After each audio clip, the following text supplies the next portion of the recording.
दूसरा अध्याय। नारद जी की काम वासना। सूत जी बोले, हे ऋषियों, एक समय की बात है। ब्रह्मापुत्र नारद जी हिमालय पर्वत की गुफा में बहुत दिनों से तपस्या कर रहे थे। उन्होंने दृढ़तापूर्वक समाधि लगाई थी और तप करने लगे थे। उनके उग्र तप का समाचार पाकर देवराज इंद्र कांप उठे। उन्होंने सोचा कि नारद मुनि मेरे स्वर्गलोक के राज्य को छीनना चाहते हैं। यह ख्याल आते ही इंद्र ने उनकी तपस्या में विघ्न डालने की कोशिश की। उन्होंने कामदेव को बुलाया और कहने लगे, हे कामदेव, तुम मेरे परम मित्र एवं हितैषी हो। नारद हिमाचल पर्वत की गुफा में बैठकर तपस्या कर रहा है। कहीं ऐसा ना हो कि वह वरदान में ब्रह्मा जी से मेरा स्वर्ग का राज्य ही मांग बैठे। अतः तुम वहां जाकर उसका तप भंग कर दो। यह आज्ञा पाकर कामदेव वसंत को साथ ले बड़े गर्व से उस स्थान पर गए और अपनी सारी कलाएं रच डाली। कामदेव और वसंत के बहुत प्रयत्न करने पर भी नारद मुनि के मन में कोई विकार उत्पन्न नहीं हुआ। महादेव जी के अनुग्रह से उन दोनों का गर्व चूर्ण हो गया। ऐसा इसलिए हुआ क्योंकि महादेव जी की कृपा से नारद मुनि पर कामदेव का कोई प्रभाव नहीं पड़ा था। पहले उस आश्रम में भगवान शिव ने भी तपस्या की थी।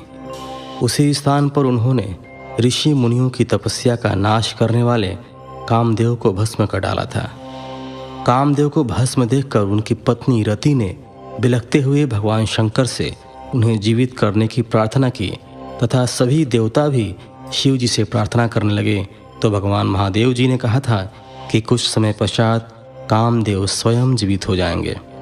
किंतु इस स्थान पर और इसके आसपास जहाँ तक भस्म दिखाई देती है, वहाँ तक कि पृथ्वी पर कामदेव की माया और काम बाण का कोई प्रभाव नहीं पड़ेगा। इस प्रकार उस स्थान से कामदेव लज्जित होकर वापस लौट आया। देवराज इंद्र ने जब यह सुना कि नारद जी पर कामदेव का कोई प्रभाव नहीं पड़ा, तो उन्होंने नारद जी की खूब प्रशंसा की। भगवान शिव की माया के कारण वे भूल गए थे कि शिव जी के शाप के कारण उस स्थान पर कामदेव की माया नहीं चल सकती। नारद जी भगवान शिव की कृपा से बहुत समय तक तपस्या करते रहे। अपने तप को पूर्ण हुआ समझकर नारद जी उठे तो उन्हें कामदेव पर विजय प्राप्त करने का ध्यान आया। तब उन्हें मन ही मन इस बात का घमंड हुआ कि उन्होंने कामदेव पर विजय प्राप्त कर ली है। इस प्रकार अभिमान से उनका ज्ञान नष्ट हो गया। वे यह समझ नहीं सके कि कामदेव के पराजित होने में भगवान शंकर की ही माया थी। तब वे अपनी काम विजय की कथा सुनाने के लिए शीघ्र ही कैलाश पर्वत पर जा पहुँचे और भगवान शिव को नमस्कार करके अपनी तपस्या की सफलता का समाचार तथा कामदेव पर विजय प्राप्त करने का समाचार कह सुनाया। यह सब सुनकर महादेव जी ने नारद की प्रशंसा करते हुए कहा, हे नारद जी, आप परम धन्य हैं, परंतु मेरी एक बात याद रखना कि यह समाचार किसी अन्य देवता को मत सुनाना। विशेषकर भगवान विष्णु से तो इस बात को कदापि न कहना। यह वृतांत सबसे छिपा कर रखने योग्य है। तुम मेरे प्रिय हो, इसलिए मैं तुम्हें यह आज्ञा देता हूँ कि यह बात किसी के सामने प्रकट मत करना। परंतु वे तो शिव की माया से मोहित हो चुके थे, इसलिए उनकी दी हुई शिक्षा को ध्यान में न रखते हुए वे ब्रह्मलोक चले गए। वहाँ ब्रह्मा जी को नमस्कार कर बोले, मैंने अपने तपोबल से कामदेव को जीत लिया है।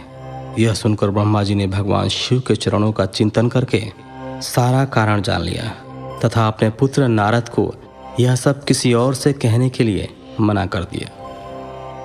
नारद के मन में अभिमान के अंकुर उत्पन्न हो गए थे, जिसके फलस्वरूप उनकी बुद्धि नष्ट हो गई थी।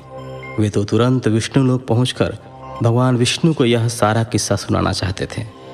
अतः शीघ्र ही वे ब्रह्मलोक से चल दिए।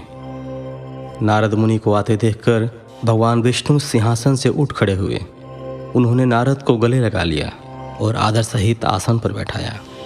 भगवान शिव के चरणों का स्मरण करके भगवान विष्णु ने नारद जी से पूछा, नारद जी, आप कहाँ से आ रहे हैं और इस लोक में आपका शुभागमन किस लिए हुआ है? यह सुनकर नारद जी ने अहंकार सहित अपने तप के पूर्ण होने एवं कामदेव पर विजय प्राप्त करने का समस्त हाल उन्हें कह सुनाया। भगवान विष्णु काम के विजय के असली कारण को समझ चुके थे। वे नारद जी से बोले, हे नारद जी, आपकी कीर्ति एवं निर्मल बुद्धि धन्य है। काम, क्रोध एवं लोभ मोह उन मनुष्यों को पीड़ित करते हैं जो भक्तिहीन हैं। आप तो ज्ञान वैराग्य से युक्त एक ब्रह्मचारी हैं, फिर भला यह काम आपका क्या बिगाड़ सकता था? देवर्षि नारद बोले, हे भगवान, यह सब आपकी कृपा का ही फल है। आपकी कृपा के आगे कामदेव की क्या सामर्थ्य है जो मेरा कुछ बिगाड़ सके? मैं तो सदा ही निर्भय हूँ। इतना कहकर नारद जी विष्णु भगवान को नमस्कार कर वहाँ से चल दिए।